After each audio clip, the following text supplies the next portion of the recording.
going to be a tutorial on this modern pinup 50s Old Hollywood look that I'm wearing right now. I've been obsessed with pinup girls and Old Hollywood since I was knee-high to a pig's eye because I saw my very first Old Hollywood movie with Miss Marilyn Monroe when I was 9 years old. It was Bus Stop. It's one of my favorite movies still. And then I just kind of got really immersed in the history of it, the starlets, even the modern pinup girls. I'm obsessed with, like Sabina Kelly and my queen, Dita Von Teese. So yeah, I hope you guys enjoy this tutorial. It's actually a lot easier than you would think. I just want to let you guys know that you've completely blown me away with all the comments that you left me on my last video. If you haven't seen it, I will link it down below. Basically, the last video, I told you I was hosting a giveaway, but the criteria to enter was to let me know the things that you're passionate about outside of makeup, and you guys have shared with me like some of the most amazing stories and fun facts about yourselves, and I feel so connected with you, and I really like the direction my channel is going already, which I mentioned before was gonna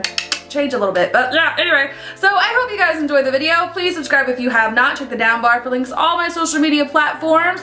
Thumbs up the video if you enjoy it. Leave thoughts, questions, fun facts, whatevs down below, and don't get mad, but I broke like 2 nails and I can't be bothered to fix it. I think I'm gonna rip them off with my teeth in a minute, but so catch you in the next one. Sorry I'm so rambly. See you later. Bye. Alright guys, as usual, we are starting off with primer, and today I went in with my MAC Painterly Paint Pot, which is my baby, and I'm going to set it with MAC Vanilla Eyeshadow using a fluffy brush from Royal and Langnickel. Do not skip this step today because it's going to make the blending process so much more effortless and easy moving forward. Then I'm going in with MAC Bamboo Eyeshadow. It's a great neutral crease color, especially for fair skinned girls.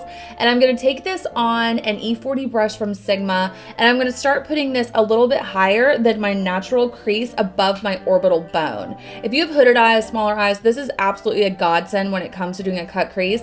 If you take it too low, it's going to make your eyes look smaller, and it kind of defeats the purpose of a cut crease, which is to really open up and create a wider, more awake looking eyelid space, which in turn makes your eyes look bigger. So just keep the brush high, keep the pressure on your brush throughout this entire process in the crease area very soft, like barely touch it and just work it in and fluff it around. Then I'm going in with ANASTASIA Warm Taupe Eyeshadow on a MAC 221 brush, and I'm doing something similar to what I did before, except I'm going just a little bit lower with that color, and I'm going to really only take the depth and dimension of this color on the outer corner of my eye, slightly flicking it out and upwards towards my temple, because I need this to be in line with my eyeliner that I'm going to apply later. Then I'm going in with MAC Brown Down. It's one of my favorites. I'm sure I've used it many times in this channel. And I'm going to put that on with an E36 brush from Sigma. It's one of their performance detail brushes. One of my absolute favorites.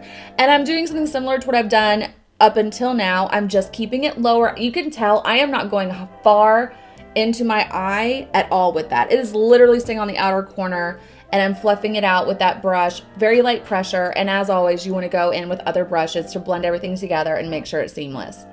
Now we're going to cut the crease using a flat brush from MAC. This is the MAC 242 brush, and I'm using that Painterly Paint Pot I started off with, and this is how I'm cutting the crease. This is the absolute easiest way in the world to do a cut crease.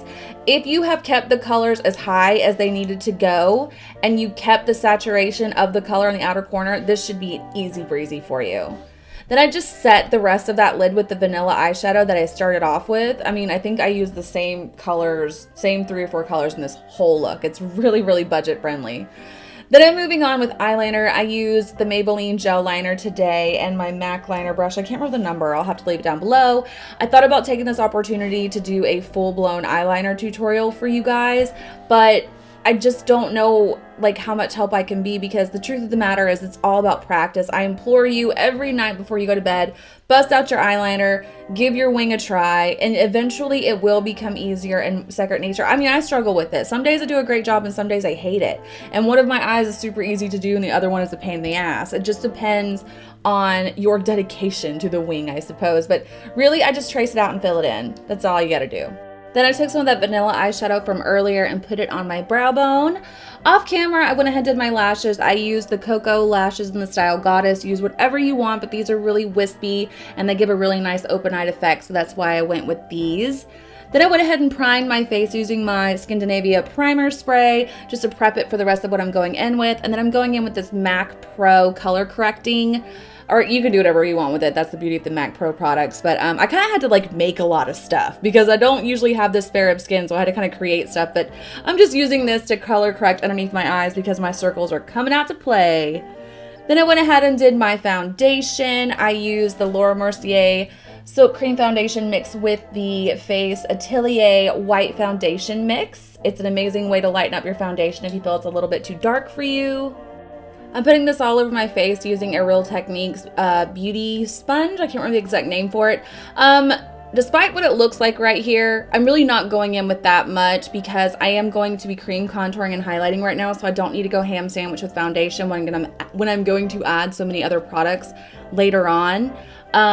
That's probably the #1 tip I can give you. If you guys want me to do a cream contour and highlighting video, please let me know. I'm actually considering setting this up in such a way that I don't even have to include the complexion anymore because it gets repetitive.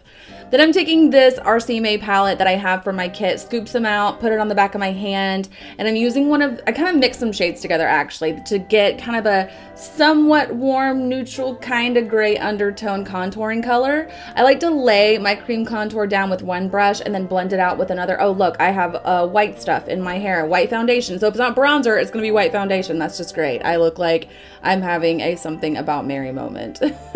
Anyway, but I know that it probably seems like I'm doing a lot of extra stuff for such a simple kind of classic look, but if you're going to do a look like this where it's really minimal and strong at the same time, the complexion needs to be perfected. You need to keep the structure in the face. You need to bring light to it.